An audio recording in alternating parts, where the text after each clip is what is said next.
Hello amazing use అందరూ ఎలా ఉన్నారు? బాగున్నారా? నేను మీ చందు అండి. Welcome back to M class unlocks. మీరు thumbnail చూసే ఉంటారు. New visa fee and drop box cancellation అనేసి. సో ఈ వీడియోలో ఆ రెండు పార్ట్స్ ఉంటాయి. అవన్నీ కూడా నేను చెప్తాను. ఫస్ట్ పార్ట్ వచ్చేసి డ్రాప్ బాక్స్ గురించి ఎక్స్ప్లెయిన్ చేస్తాను. సెకండ్ పార్ట్ వచ్చేసి ఆ న్యూ వీసా ఫీ ఏంటి, ఎవరు కట్టాలి, ఎప్పుడు కట్టాలి అనేది సెకండ్ పార్ట్ లో చెప్తానమాట. ఒక చిన్న రిక్వెస్ట్, మీరు మా వీడియో చూస్తున్నట్టయితే ఒక చిన్న లైక్ ఇచ్చారంటే మీరు ఈ వీడియో ఇంకో 10 మందికి షేర్ అవుతుంది. సో ప్లీజ్ లైక్ చేయడం మాత్రం మర్చిపోవద్దు. సో ఫస్ట్ ఈ డ్రాప్ బాక్స్ గురించి చూద్దాము. ఈ డ్రాప్ బాక్స్ కి ఇంకొక నేమ్ వచ్చేసి ఇంటర్వ్యూ వేవర్ ప్రోగ్రామ్ అనమాట. సో వీళ్ళైతే బేసిక్ గా ఇంటర్వ్యూ వేవర్ ప్రోగ్రామ్ అనే పిలుస్తారు. మనమే ఎక్కువ డ్రాప్ బాక్స్ అంటాము. సో ఇదేంటంటే ఆల్రెడీ యుఎస్ వీసా ఉండి అంటే స్టాంప్ అయి ఉండి నెక్స్ట్ టైం ఎక్స్టెన్షన్కి వెళ్తారు కదా, వాళ్ళు ఎక్స్టెన్షన్కి వెళ్ళేటప్పుడు యుఎస్సిఎస్ పోర్టల్లో ఆర్ యుఎస్ ట్రావెల్ డాక్స్ పోర్టల్లో మనం వీసా షెడ్యూల్ చేసుకునేటప్పుడు కొన్ని క్వశ్చన్లు అడుగుతుంది. మీకు ప్రీవియస్ యుఎస్ వీసా ఉందా, అది ఎప్పుడు ఎక్స్పైర్ అయింది, ఈ క్వశ్చన్స్ అడుగుతుంది అనమాట. ఈ క్వశ్చన్స్ అడిగినప్పుడు అది ఆటోమేటిక్గా క్యాలిక్యులేట్ చేస్తుంది. అంటే మనం వీసా వేవర్ ప్రోగ్రామ్కి ఎలిజిబులా కాదా అనేసి. ఎలిజిబుల్ అయితే మనం అప్పుడు డ్రాప్ బాక్స్కి వెళ్ళొచ్చు, ఎలిజిబుల్ కాకపోతే మనం ఇంటర్వ్యూకి వెళ్ళొచ్చు అనమాట. ఇది బేసిక్గా ఆల్రెడీ యుఎస్ వీసా స్టాంప్ అయి ఉండి సెకండ్ టైం ఇంటర్వ్యూ కానీ సెకండ్ టైం ఎక్స్టెన్షన్కి వెళ్ళే వాళ్ళకి మాత్రమే ఎక్కువగా యూస్ఫుల్ అనమాట. అయితే ఇప్పుడు దాన్ని ఏం చేశారంటే దాన్ని కంప్లీట్గా లేపేశారు. ఇంకా అదైతే లేదనమాట. సో అందరం కంపల్సరీగా ఇంటర్వ్యూకి వెళ్ళాల్సిందే. అంటే బేసిక్గా అన్ని వీసాల వాళ్ళు బేసిక్గా స్టూడెంట్ వీసా కానీ, వర్క్ వీసా కానీ, ఎల్ వీసా కానీ, సో ఈ కేటగిరీస్ లో ఎవరున్నా సరే next first time visa stamping అయిపోయి నెక్స్ట్ మళ్ళీ ఎక్స్టెన్షన్కి వెళ్ళేటప్పుడు ఈ డ్రాప్ బాక్స్ అయితే లేదు, అదొకసారి చూసుకోండి. అండ్ ఈ రూల్ వచ్చేసి సెప్టెంబర్ 2 నుంచి ఇంప్లిమెంట్ చేస్తున్నారు. కానీ సెప్టెంబర్ 2 తర్వాత మీరు ఆల్రెడీ డ్రాప్ బాక్స్ ఎలిజిబుల్ అయ్యి అపాయింట్మెంట్ ఆల్రెడీ బుక్ చేసుకొని ఉంటే ఒకసారి మీరు ఈమెయిల్స్ కానీ ఆ స్టేటస్ కానీ చెక్ చేసుకోండి.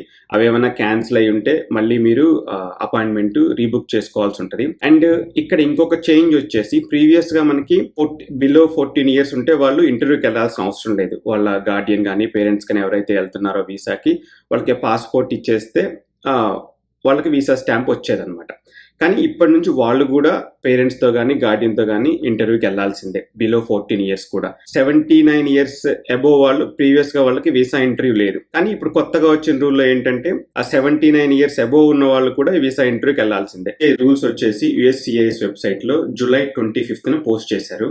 ఒకసారి నేను ఆ లింక్ డిస్క్రిప్షన్ లో ఇస్తాను, ఒకసారి చెక్ చేసుకోండి. B1 B2 వీసా వాళ్ళకైతే స్టిల్ డ్రాప్ బాక్స్ రూల్స్ అయితే ఉన్నాయి.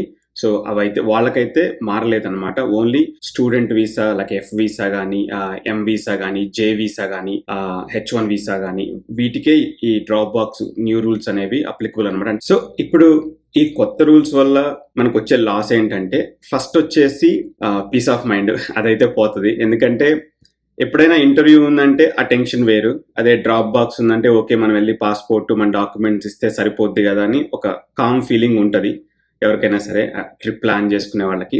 అండ్ డ్రాప్ బాక్స్ అపాయింట్మెంట్లు కూడా కొంచెం ఎక్కువగానే అవైలబిలిటీ ఉంటాయి ఇన్ పర్సన్ ఇంటర్వ్యూ కంటే కూడా, కాబట్టి అది కొంచెం స్మూత్ ప్రాసెసే. కానీ ఇప్పుడు ఇన్ పర్సన్ ఇంటర్వ్యూ వల్ల అందరూ ఇంటర్వ్యూకి వెళ్ళాలి అంటే కొంచెం మన అపాయింట్మెంట్స్ అనేవి తక్కువైపోతాయి.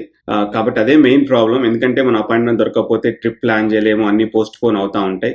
సో అదే మెయిన్ ప్రాబ్లం. అండ్ ఇంకోటి ఏంటంటే చిన్నపిల్లలకు కూడా ఇంటర్వ్యూ ఉందని చెప్పడం అనమాట. సో చిన్నపిల్లల్ని ఇంటర్వ్యూకి తీసుకెళ్ళటం కొంచెం ఇబ్బందే, ఇంటర్వ్యూ ప్రిపేర్ అవ్వాలి, ఇవన్నీ ఉంటాయి.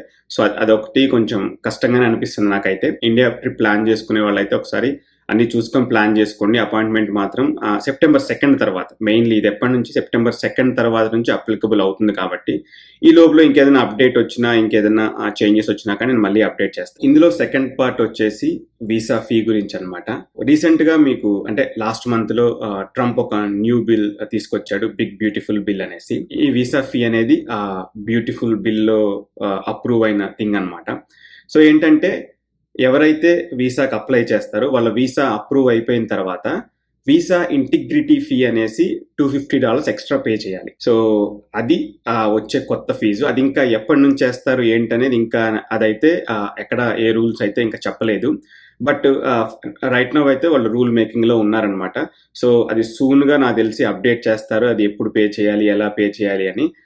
ఇది కొంచెం ఫైనాన్షియల్ గా బడ్డనే, ఎందుకంటే మనం already visa application fees pay చేస్తాము స్టూడెంట్స్ లేకపోతే వర్క్ వీసా ఉన్న వాళ్ళందరూ కూడా.